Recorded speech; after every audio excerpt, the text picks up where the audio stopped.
Hi, welcome to another edition of Shabbat Lounge. I come before you on a beautiful, just absolutely beautiful spring day, and it's just gorgeous. The green and there's no green than like the green in the spring, and everything is just super duper green.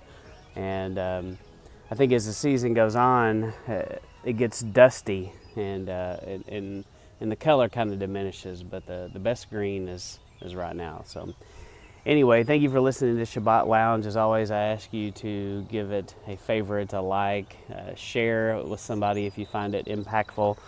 But today is the last day of unleavened bread, and during this whole week we've gone without eating yeast, and so my daughter and I went out to eat the other day, and we didn't even think about it, but the place we ate had yeast rolls, and that would have been amazing, but we couldn't eat them because they have yeast in them.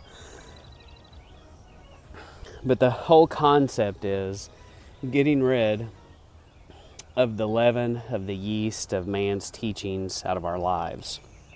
And man's teachings has so dominated our thought pattern and the things that we do that so many people just, they don't have any concept of how it's impacted them, and they don't know.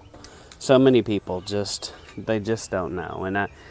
And so at the end of the week, I always try to go, what have I heard? What have I heard? And for me, I said that I was going to not listen to any teaching online about any spiritual matters, and I did that.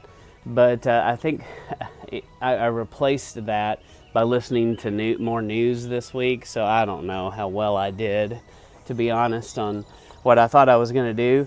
But I did attempt, and I did listen to Scripture more than I normally do, and I didn't listen to any of the biblical teachings of people that I trust online, and did try to just examine the content that I was putting in my own heart and mind, and just want to continue to do that.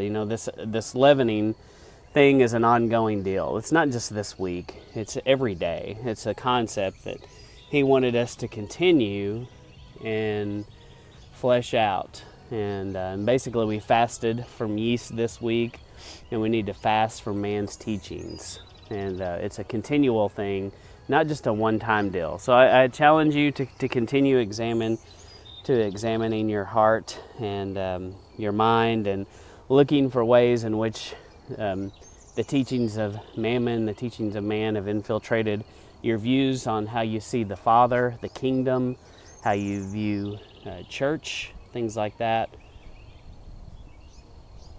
So many of us have been influenced by what came to be known as the church, but it all really goes back to the Holy Roman Empire and the Catholic Church, and so many people are still doing those things, and they don't understand that that's happened, and they don't understand why.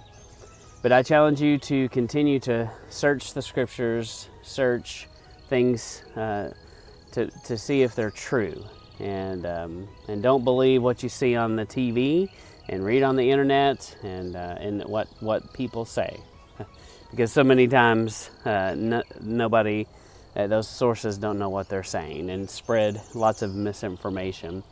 But I just challenge you to be immersed in the Word, read your Bible, keep your focus there, and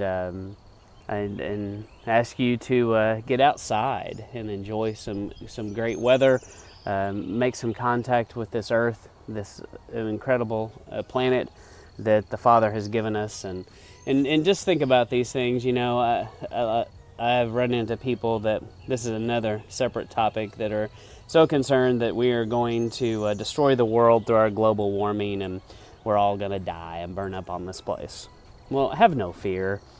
Our Father knew what humans were capable of, and knew the end from the beginning, as Isaiah says, and he knew everything we could ever possibly do, ever possibly create. And then that's kind of mind-boggling for some, but he truly did. He knew every invention, every thing, every destructive device that we could ever possibly make up, and he made it human-proof.